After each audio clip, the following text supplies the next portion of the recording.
हुकूमत का judicial commission न बनाने का फैसला। 9 मई के हवाले से कोई नरमी नहीं बरती जा सकती। तहरीक इंसाफ को 9 मई की माफी मांगनी होगी। वज़ीर आला खैबर पख्तूनख्वा अली अमीन गंडापुर एतराफ़ कर चुके। 9 मई में हमारे लोग शामिल थे। हुकूमत का अली अमीन गंडापुर के बयान को भी अपने जवाब का हिस्सा बनाने का फैसला। आखिरी तारीख से कबल ही PTI और हुकूमत के मुज़ाकरात डेडलॉक का शिकार हो गए। हुकूमत 9 मई और 26 नवंबर वाक़यात पर जुडिशल कमीशन बनाने का मुतालबा पूरा करने से गुरेज़ा। PTI कैदियों समेत जुडिशल कमीशन बनाने के मुतालबे पर डट गए। PTI का जुडिशल कमीशन बनाने तक मुज़ाकरात की अगली मीटिंग में भी न बैठने का ऐलान। हुकूमती रहनुमा भी अपने कई मुतालबात सामने ले आए। एक दूसरे के खिलाफ बयानबाजी भी लगातार जारी। सख्त बयानात ने माहौल को मज़ीद तल्ख बना दिया। स्पीकर कौमी असम्बली की मुज़ाकरात की कोशिश बाराबर साबित होती दिखाई नहीं दे रही।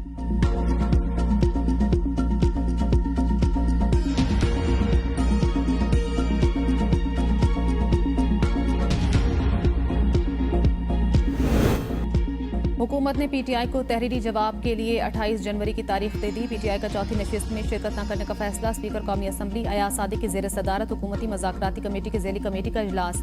इसहाक डार, नवीद कमर, अब्दुल अलीम खान, राना सनाउल्लाह, फारूक सत्तार, एजाजुल हक, खालिद मक्सी और चौधरी सालिक हुसैन की शिरकत। मीडिया से गुफ्तगू में तर्जुमान इरफान सिद्दीकी ने कहा, जुडिशल कमीशन बनने या न बनने का अभी फैसला नहीं हुआ। इजलास में मुतालबात पर गौर हुआ, कानूनी मुशावरत की गई। ज़ेली कमेटी का इजलास कल और जुमा को दोबारा होगा। अपोजिशन लीडर उमर अयूब का भी जवाब। कहा, चौथे राउंड से कबल जुडिशल कमीशन का कयाम जरूरी।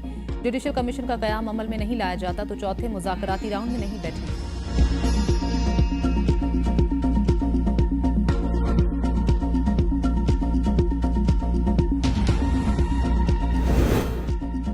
PTI का रवैया सियासी जमात वाला रवैया नहीं। हमारे साथ मीटिंग नहीं करेगी तो इनका क्या फायदा होगा। राना सनाउल्लाह कहते हैं, तहरीरी मुतालबात पर सब कमेटी 2 दिन में जवाब तैयार करके पेश कर देगी। पाकिस्तान में पहली बार मुज़ाकरात नहीं हो रहे जो किसी को तरीका मालूम ना हो। रास्ता जब भी निकलना है तो इसी तरीके से निकलना है। PTI वाले हमारे जवाब पर गौर करें, फिर हमसे बैठकर बात करें। 9 मई पर DG ISPR ने कहा था कि पहले सदके दिल से माफी मांगें। एस्टैब्लिशमेंट का हमें भी और PTI को भी वाज़ेह पैगाम है। एस्टैब्लिशमेंट कभी PTI के साथ मामला तय नहीं करेगी। तहरीक इंसाफ किसी अभाव में रहे तो उनकी मर्जी है। आर्मी चीफ ने 2 टोक कहा है, सियासी जमातें बैठें, किसी नतीजे पर पहुंचे। एतराज नहीं, आर्मी चीफ ने कहा है, उनका मैंडेट नहीं। 190 मिलियन पाउंड केस में लेने वाला कसूरवार है तो देने वाला भी कसूरवार है। मलिक रियाज से जबरदस्ती चीजें ली गई, अंगूठियां भी जबरदस्ती ली गई। बानी PTI मलिक रियाज को फांसी चढ़ाने के लिए तुले थे।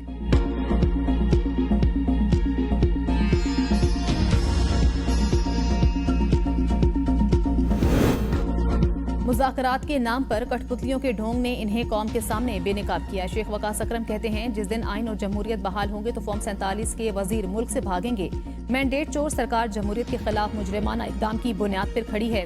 ये गिरोह हमेशा वोट की तौहीन और मैंडेट चोरी से इक़्तिदार में पहुंचा। नवाज शरीफ जमहूरियत के खिलाफ साजिशों का मरकजी मोहरा रहे। इक़्तिदार बचाने के लिए मुजरिमों का टोला मुल्क को दाव पर लगाने से दरेग नहीं करेंगे। बुज़दिल कभी अपनी ज़ात से बालातर होकर फैसला करने की जसारत नहीं करेंगे।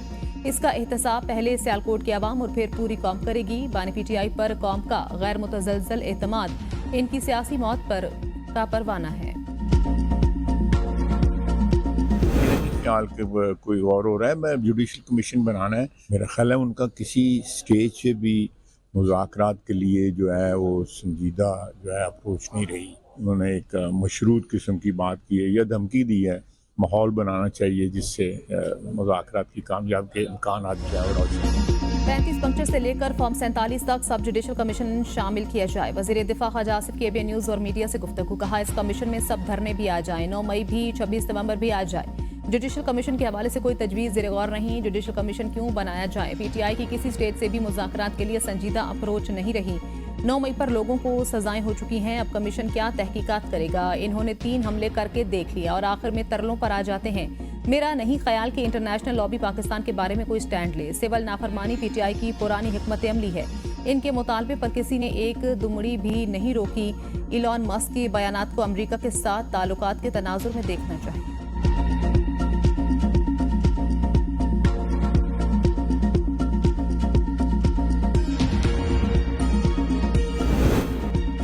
PTI को कहा गया है, कौमी असम्बली का बिजनेस मामूल के मुताबिक नहीं चलने देना। स्पीकर कौमी असम्बली अयाज सादिक कहते हैं, मैंने कई दफा रिक्वेस्ट की अवाम के इश्यूज पर भी बात कर लें। वो आधा घंटा 20 मिनट एहतजाज करते हैं, उसके बाद चले जाते हैं। 2014 में पार्लियामेंट पर हमला हुआ था, मैं बेबसी से देख रहा था। मुझे कहा गया फौरी असम्बली इजलास मुलतवी करें, यहाँ मेंबरान को खतरा है। जब धरने वाले पार्लियामेंट के अंदर आ गए तो पैगाम मिला कि इजलास खत्म करें। पैगाम उन्होंने ही भेजा होगा जिन्होंने वजीर आजम को मुस्ताफी होने का पैगाम दिया। कहा गया किलों वाले डंडों के साथ हमला किया जाएगा। मेरे तो पसीने छूट गए। सितंबर 2024 में पार्लियामेंट में 11 अरकान को उठाया गया। वो कौन थे वजाहत नहीं कर सके। जमहूरियत तब महफूज होगी जब हम सब मिलकर जमहूरियत को संजीदगी से लेंगे। मेरी लीडरशिप मुझे प्रोडक्शन ऑर्डर से नहीं रोकती। इसाकदार कोशिश कर रहे हैं कि पीटीआई कमेटी की अपने लीडर से मुलाकात हो जाए। अख्तर मेंगल से राब्ते में हूं, कोशिश है उन्हें मना लूं। कहा है कि असेंबली से इस्तीफा न दें।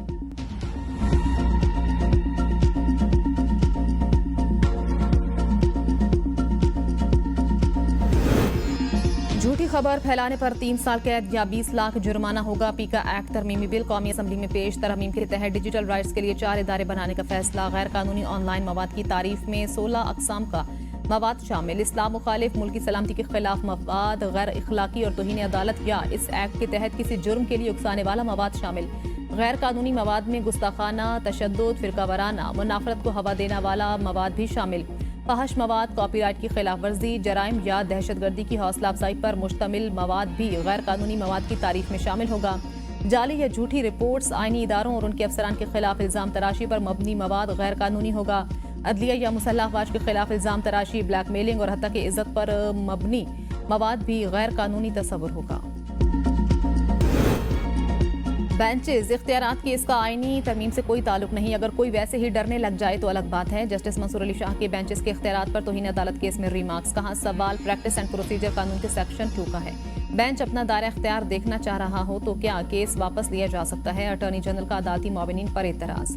कहा अदालती मुआविनीन ने आईनी तरमीम चैलेंज कर रखी है। जस्टिस अकील अब्बासी ने रिमार्क्स दिए, तवाज़ुन कायम करने के लिए आपके तजवीज़ करदा नाम भी शामिल कर लेते हैं। अटॉर्नी जनरल ने कहा मैं कोई नाम तजवीज़ नहीं कर रहा। अदालत ने एहसन भो और ख्वाजा हारिस को भी अदालती मुआविन मुकर्रर कर दिया। अदालती मुआविन मुनीर ए मलिक और जस्टिस रिटायर्ड शाहिद जमील की फुल कोर्ट तश्कील देने की तजवीज़। एडिशनल रजिस्ट्रार सुप्रीम कोर्ट से तहरीरी जवाब तलब। मजीद समाअत आज होगी। सेनेट कमेटी बरहम, एफबीआर को 1000 से ज्यादा गाड़ियां खरीदने से रोक दिया। सेनेट की कायमा कमेटी खजाना, अरबों रुपए की नई गाड़ियां खरीदने का नोटिस। चेयरमैन कमेटी ने कहा 1000 गाड़ियां एफबीआर किस लिए खरीद रहा है। क्या पहले फील्ड ऑफिसर साइकिल पर जाते थे। फैसल वावजा का कहना था क्या एफबीआर का टैक्स शॉर्टफॉल पूरा करने के लिए गाड़ियां खरीदी जा रही हैं। खरीदारी फिलहाल रोकी जाए, फिर कंपटीशन के जरिए खरीदारी की बात की जाए। इस खरीदारी को रोका ना गया तो बहुत बड़ा करप्शन स्कैंडल होगा। एफबीआर रेवेन्यू शॉर्टफॉल पूरा कर देगा, फिर गाड़ियां खरीदे हम हिमायत करेंगे। एफबीआर के हुकाम ने कमेटी को बताया कि हम 1010 गाड़ियों की खरीदारी का ऑर्डर कर चुके हैं, जिस पर फैसल वावजा ने कहा बदमाशी देख लें कि इतनी जल्दी में खरीदारी का ऑर्डर भी कर दिया गया।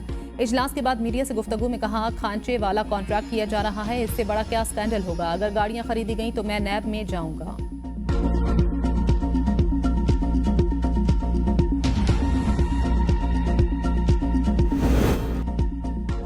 ज़ाब्ता फौजदारी बिल 2025 भी कौमी असम्बली में पेश कर दिया गया। मुकदमात का फैसला 6 माह से 1 साल में करने और मॉडर्न डिवाइसेस को कानून की शहादत में शामिल करने की तरमीम शामिल की गई हैं। वज़ीर कानून आज़म नज़ीर तारा ने कहा निज़ाम में इतनी खराबियां हैं कि किसी पर कुछ साबित ही नहीं होता। कहा मुजरिमों को सजा देने की शरह बहुत कम है। कल 108 तरमीम लाई जा रही हैं। अपोजिशन पर तनकीद करते हुए वज़ीर कानून ने कहा कि अपोजिशन को अवामी मसाइल से दिलचस्पी नहीं, वो यहाँ सिर्फ एक शख्स की रिहाई के नारे लगाने और लॉबी में खाना खाने आते हैं। पाकिस्तान की तारीख का सबसे बड़ा करप्शन और रिश्वत का केस है। अब ये बंद लिफाफा कैबिनेट में लाया गया, फिर ट्रस्ट बनाना मियाँ बीवी दोनों का, और ट्रस्ट में जमीन भी लेना, करोड़ों रुपया भी लेना, फिर 25 करोड़ का लाहौर का घर में ऑलरेडी मेंशन कर चुका, 5-5 कैरेट की अंगूठियां मांगना, रोज कैश ट्रांजैक्शन करना, 200 कनाल जमीन जो है वो रिश्वत में ले लेना। 190 मिलियन पाउंड केस में ठोस शवाहिद मौजूद हैं। मियां बीवी ने ट्रस्ट बनाया, करोड़ों रुपए लिए। वजीर इत्तलात अताउल्लाह तारड़ की मीडिया से गुफ्तगू। कहा तमाम चीजें दस्तावेजात से साबित हो चुकी हैं। इस केस के ठोस शवाहिद मौजूद थे। मियां बीवी ने रिश्वत में 200 कनाल जमीन ली, ट्रस्ट बनाया गया, अंगूठियां ली गईं। इससे बड़ी करप्शन की कोई मिसाल नहीं। बंद लिफाफा काबीना इजलास में लाया गया। सुप्रीम कोर्ट ने भी कहा कि पैसा एक हाथ से लेकर दूसरे हाथ दे दिया गया। हुकूमत पाकिस्तान के पैसे का गलत इस्तेमाल किया गया। आवाम के अरबों रुपए बटोरे गए। जो पैसा जब्त किया गया था वो हुकूमत पाकिस्तान की मलकियत था। पीटीआई वाले अब इस मामले को सीरत से जोड़ रहे हैं। मजहब को सियासत से बाहर रखें, अपनी करप्शन और रिश्वत का जवाब दें। मजहब के पीछे छुपकर अपने घिनौने जुर्म छुपाने की कोशिश मत करें। नैब की प्रेस रिलीज के बावजूद दुबई में प्रोजेक्ट लॉन्च किए जा रहे हैं। दुबई में सरमायाकारी मनी लॉन्ड्रिंग के जुमरे में आएगी।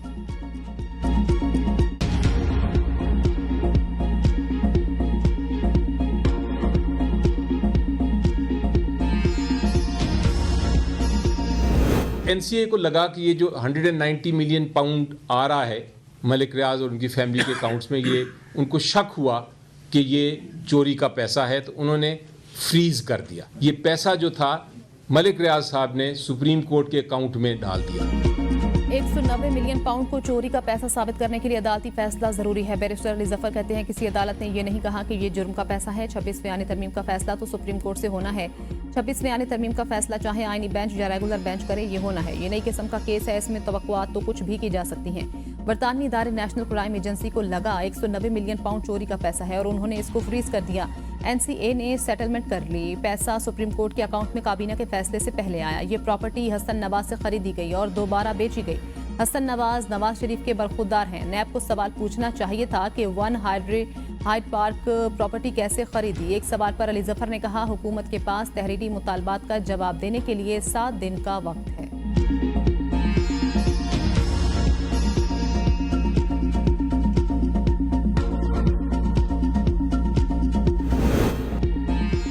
साठ से जायद गाड़ियों का काफिला इमदादी सामान लेकर कुरम पहुंच गया। इमदादी सामान में अशिया खुरनोश और रोजमर्रा की अशिया शामिल। काफिला कमिश्नर कोहाट और डीआईजी कोहाट की निगरानी में टल से कुरम पहुंचा। लोअर कुरम से अगवा के बाद कत्ल किए गए ड्राइवर तनवीर अब्बास को हंगू में सपुर्द खाक कर दिया गया। नमाज जनाजा में बड़ी तादाद में लोग शरीक हुए। हुकूमत से शरपसंदों के खिलाफ मौसर कार्रवाई का मुतालबा। 16 जनवरी के वाक़े में जाँ बहक अफराद की तादाद न हो गई, अब भी कई लापता हैं। गवर्नर खैबर पख्तूनख्वा फैसल करीम से तोरी और बंगिश कबाइल के वफ्द की मुलाकात। गवर्नर ने कहा अमन मुआहदे के बावजूद जिला कुरम में हालात नॉर्मल ना होना अफसोसनाक। इलाकाई सूबाई और मुल्की सतह पर अमन दुश्मनों को मुतहद होकर शिकस्त देनी होगी। वफ्द ने मौजूदा हालात और मुश्किलात से आगाह किया। शहदा और जख्मियों को इमदादी पैकेज की फराहमी के लिए ताउन की दरख्वास्त। खारिज के खिलाफ ऑपरेशन को मुंतही अंजाम तक पहुँचाने का मुतालबा।